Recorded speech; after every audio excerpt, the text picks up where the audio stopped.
I feel really fortunate to have grown up in a family that surf and understand that the ocean's like a medicine daily to keep you in tune. None of my family ever did push surfing on me, but there was no doubt, once I surfed for the first time, that was in my blood, and I'm just honoured to be able to do it and to feel as though I'm doing it justice, doing the wave justice by performing nicely on it.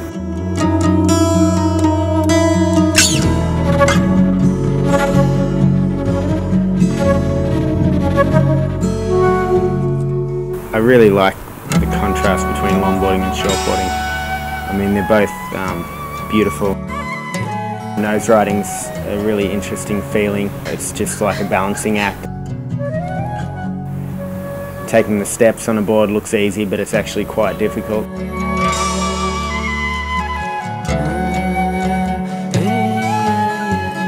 I like to combine full rail turns and footwork. It's hanging on to history and where surfing began, with toothpicks, and before that in Polynesian times. It's just really historic.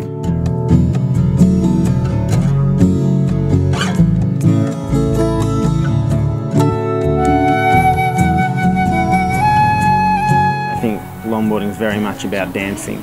It's highly artistic. I like to see it as very flamboyant, almost Latin American in dance. Belgian baby, Belgian baby, Belgian baby. It's just like a balancing act, and it's beautiful. You can run, you can walk, you can kick your feet out, you can put your heels there, you can kick one foot out, come back with two, turn around on your heels, run back. It's just elaborating, and you can let your arms do whatever they want. And that's the one thing I love about longboarding. You feel tremendously free. It doesn't matter if anyone's watching or not. It doesn't matter how bad the waves are, how good the waves are. You can always find a wave on one.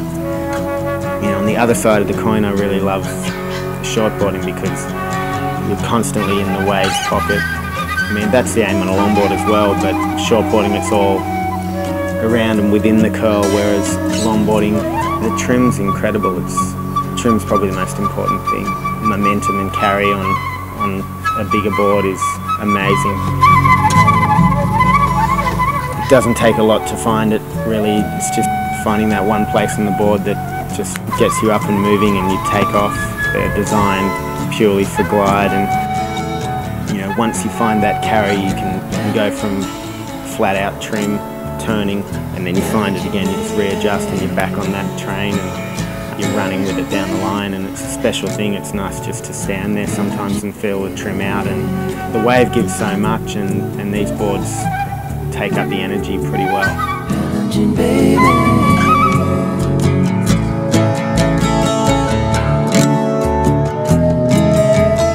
I don't want to screw the wave up because I want to surf as beautifully as the wave is formed. That's my ultimate, is to really blend in with the thing, just losing myself in the sea, and in that moment. It's so moment orientated, and it's so in the now, and it's so beautiful, it's so fresh, it's so clean.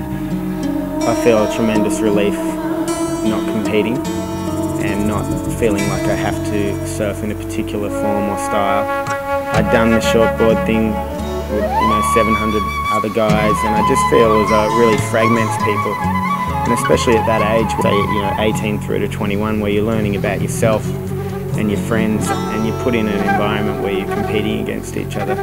It doesn't allow you a chance to know each other, because to a certain extent you're friends, but you're also, at the end of the day, the competition's all that matters, and that's the same for every one of those 700 people that are in there. And I just feel it really boxes people in from a young age, and it turns surfing into a stereotype. It stagnates it, and it blocks it into one thing that surfing is not. Surfing, in my mind, doesn't have that element. It's afforded me a lifestyle and a career, and I'm tremendously grateful for that. I think it's all about the person's feel for a wave. Belgian baby.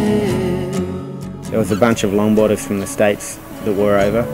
One of my very best friends, Joel Tudor, who I don't get to see enough of, but I love his surfing. He's so gifted and so relaxed. He's like a cat.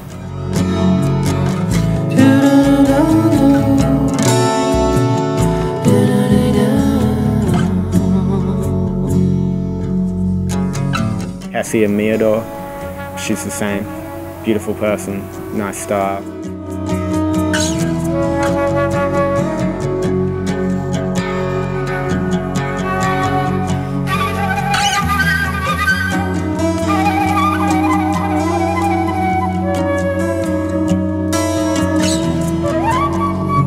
Stephen Slater, we all got to surf at the pass, and it was a special time. You know, it was probably just a 2-week period, but everyone converged on Byron, and it was just really pretty, you know, looking at the sunsets at Mount Warning and everyone hanging 5 and 10 and playing about.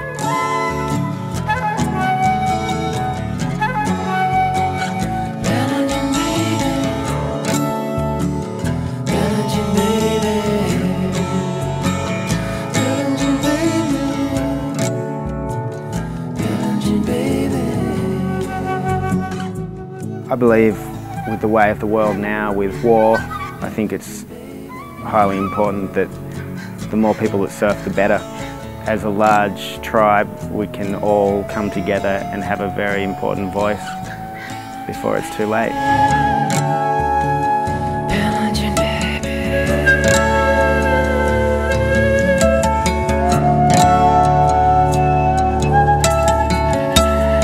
My dad has always tried to do amazing things environmentally to help our sea's health. As much as he hates politics, he has even been pushed to the point where he feels as though that's the only way to make a point. My favourite longboarding I've ever seen is with my father. He was surfing it to a certain extent like a shortboard. He was using the flex of the fin that Greeno basically designed. Incredibly big arcs, and with that he was also doing tremendous nose riding, just feeling his way through sections and losing speed, creating speed just through his body weight on the front end of a board. He is a tremendous surfer and gift to the surfing world.